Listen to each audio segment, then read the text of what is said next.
easy. No, no, no. Little fingers away. There we go. Okay.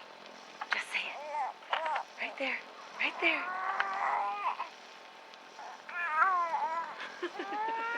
Yay! Hi, honey. Listen, I don't think that Sean and I need to tell you how great of a father you are. But we're going to anyway. Isn't that right? You are kind and loving. And funny. That's right. And patient. So patient. Patience of a saint, my mom used to say. Look, with Sean and us all being home together, it's been an amazing year. But even so, I know our best days are yet to come. There'll be changes, sure. Things we need to adjust to. You'll rejoin the civilian workforce, and I'll shake the dust off my law degree.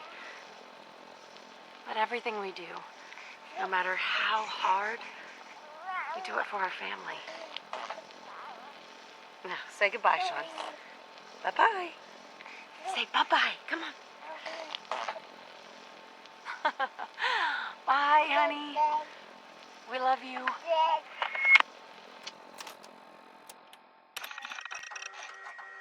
Look, Tessa.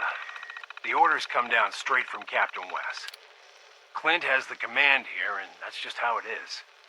If you keep running your mouth off, he's gonna make an example of you to show that he's still in charge.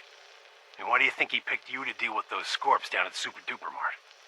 Now, maybe you got away with that shit back when you were running with raiders, but gunners stick to the chain of command.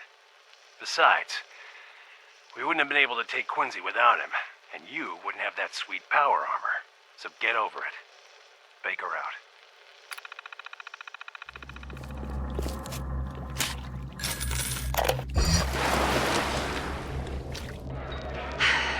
Another New Year's, another night alone. I'm out and you're stuck in Hephaestus, working. Imagine my surprise. I guess I'll have another drink. Here's a toast to Diane McClintock, silliest girl in Rapture. Silly enough to fall in love with Andrew Ryan. Silly enough.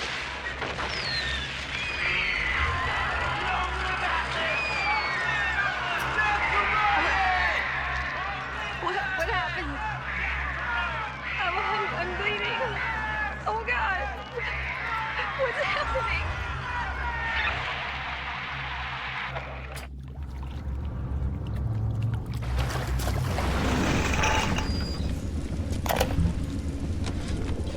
Clinical trial lot 23, Dr. Suchong, client Fontaine Futuristics. Work on telekinesis plasmid proceeding well. Lifting objects at distance presents no problem. Moving objects through space, no problem. Cannot stop speeding bullet, but can catch and throw faster moving object. Problem not with plasmid, problem with reaction time. Suchong just get new idea for plasmid.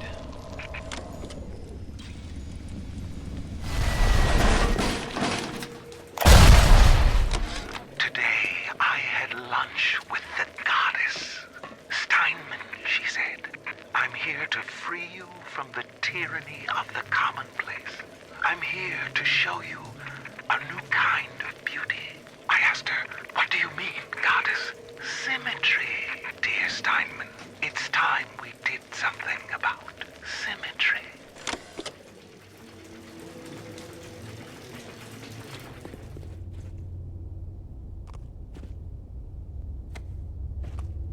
Totemic constructions of peaceful Endermen. Could Endermen be implored to work together? Or are they like sheep and pigs, wandering randomly and doing things based on whim rather than higher thought processes? I've already decided that only Endermen at peace build structures.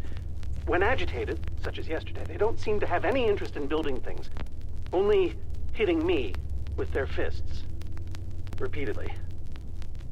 Meanwhile, peaceful Endermen will move blocks from place to place, on and on, seemingly ad infinitum, until they somehow achieve satisfaction and teleport away. Clearly, this will require further detailed observation. I am so lonely.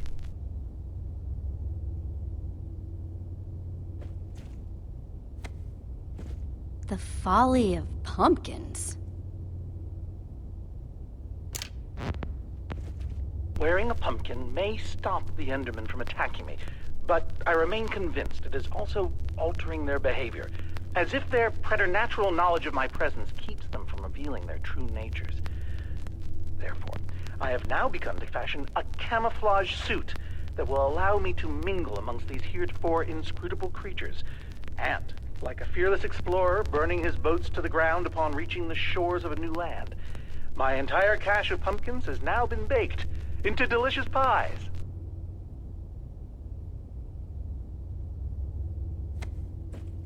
Enderman Observations, Part 27. I've been watching the Endermen up close today, and I'm convinced that I may have caught them communicating. Or at the very least, two of them stood near each other for an extended period. It was very exciting. Then they wandered away. But it seemed deliberate. Maybe. I followed one of them for the next 3 hours. Here's what happened.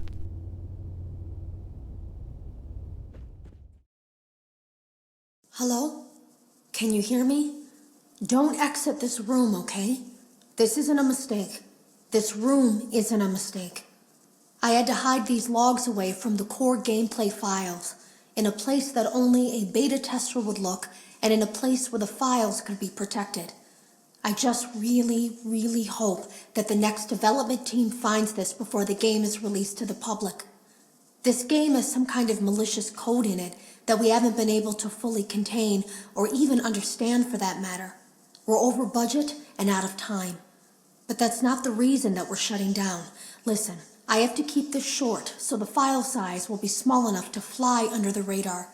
There are more. They may not be in order. I saw it for the first time today. There was a character I couldn't make out who it was, standing at the end of the hall. I thought it was just bugged out, so I made a note of it and kept playing. But then it was looking in the window, and not like Chica or Bonnie would. It was like it was actually looking in the window, seeing what I was doing.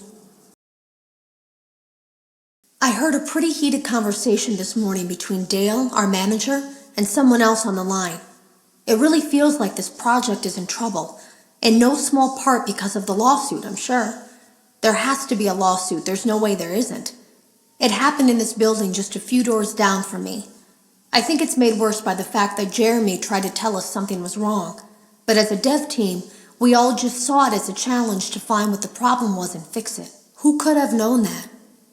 I have to go.